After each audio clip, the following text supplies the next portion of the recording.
270 টাকা 370 টাকার বদলে আপনারা 1000 টাকা 500 টাকা এই টাকাগুলো নিচ্ছেন। যে আপনি লাশটা নেওয়ার সময় আপনি দেখলেন না কেন যে উনি কোথা থেকে লাশটা নিয়ে আসছে, আপনি এগুলো আপনার কপিতে রাখলেন না কেন?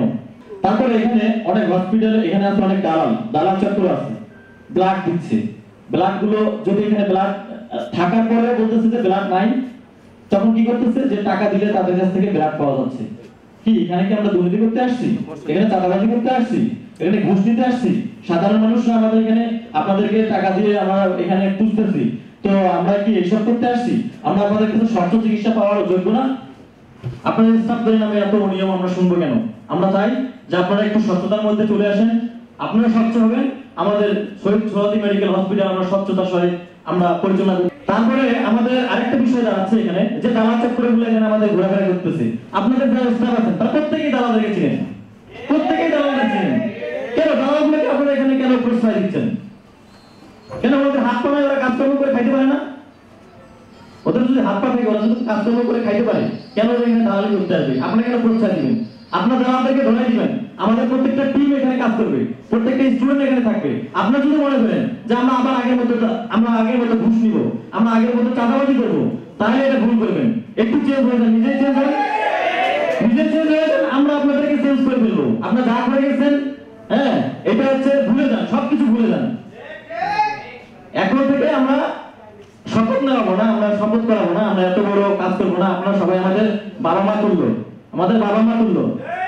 আমরা চাই যে আমরা আজকে আপনাদেরকে বলে যাচ্ছি, আপনারা একটু সচেতন হন, আপনারা একটু পরিবর্তন হন। আপনারা পরিবর্তন হবেন, আমরাও পরিবর্তন হব। আপনারা আমাদেরকে সাহায্য করবেন, আমরা আপনাদেরকে সাহায্য করব। কেন এখানে দালাল ঢুকবে?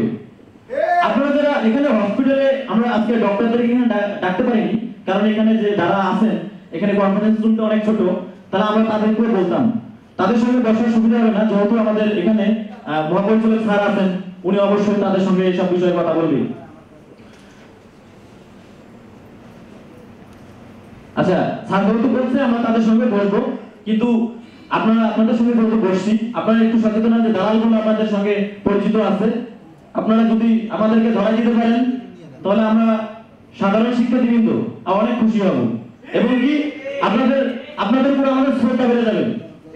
শ্রদ্ধা কখনো আমাদের কমবে না আপনাদের প্রতি, এখনো শ্রদ্ধা আছে, কিন্তু এখন যে আমাদের সাধারণ যে আমাদের জনগণ যারা আসতেছে, তাদের কাছ থেকে আপনাদের বিষয়গুলো শুনলে আমাদের অনেক কষ্ট লাগে। একজন মা যখন কান্না করে বলে যে বাবা, আজকে আমি যখন এখানে গেছি, আমার এই পেপারটা ওঠানোর জন্য আমার কাছ থেকে টাকা চাই। আমরা এখানে আয়া থেকে ডোম পর্যন্ত এখানে আপনাদের ঘুষ নেওয়া হয়। কেন? আমরা খুশি করে আপনাদেরকে দিতে পারি, সেটা বিষয় আলাদা। আপনারা তো আমাদের কাছ থেকে চাপ দিয়ে আপনারা আমাদের কাছ থেকে কোনো টাকা পয়সা নিতে পারেন না। কেন আপনারা নিতে চাচ্ছেন বা কেন আপনারা নিচ্ছেন? এসব আপনারা ভুলে যান। বাংলাদেশ চেঞ্জ হয়ে গেছে, আপনি নিজেকে চেঞ্জ করেন, আপনারা আমাদেরকে সাহায্য করেন। বারবার বলতেছি, আপনারা সাহায্য করবেন, আমরা আপনাদেরকে সাহায্য করব। আপনারা যদি সাহায্য না করেন, তাহলে দেশ সেই দুর্নীতিমুক্তই থেকে যাবে, সেই দেশ আর সোনার বাংলাদেশ হবে না। আমরা ছাত্ররা যে বিষয় নিয়ে, যে চিন্তা নিয়ে এগোচ্ছি, আমাদের এই 11টাও আমাদের বিদা হয়ে যাবে। আপনারা এই মেডিকেল সেক্টরটাকে চেঞ্জ করতে গেলে আপনাদেরকে চেঞ্জ হতে হবে, ঠিক আছে? তো এই কথাগুলো আমি আপনাদেরকে আর বারবার বলতে চাচ্ছি না। আপনারা শুধু একটু মনে রাখেন, দেশ পরিবর্তন হয়েছে, আপনারা পরিবর্তন হয়ে যান। যে জায়গায় দুর্নীতিগুলো হচ্ছে আমরা কিন্তু ধরাই দিতে পারি, আমাদের কাছে সবগুলো ভিডিও ফুটেজ আছে। প্রত্যেকটা মানুষের আহাজারির খবর আমাদের কাছে আছে। আপনারা যদি মনে করেন যে আমরা পার পেয়ে যাবো, এই যেমন কাক যখন একটা খাবার নিয়ে আসে ঘর থেকে, নিয়ে আসার পরে সে চোখ বন্ধ করে খাবারটা কি করে চালের ভিতরে রেখে দেয়, কিন্তু সে বুঝতে পারে না যে কেউ দেখছে। আপনারা সেই কাজ হইতে চাইেন না, ঠিক আছে? আপনারা মনে করেন যে স্টুডেন্টরাই আমাদের আগামী দিনের ভবিষ্যৎ, এই স্টুডেন্টরাই আমাদের এই দেশকে পরিচালনা করবো।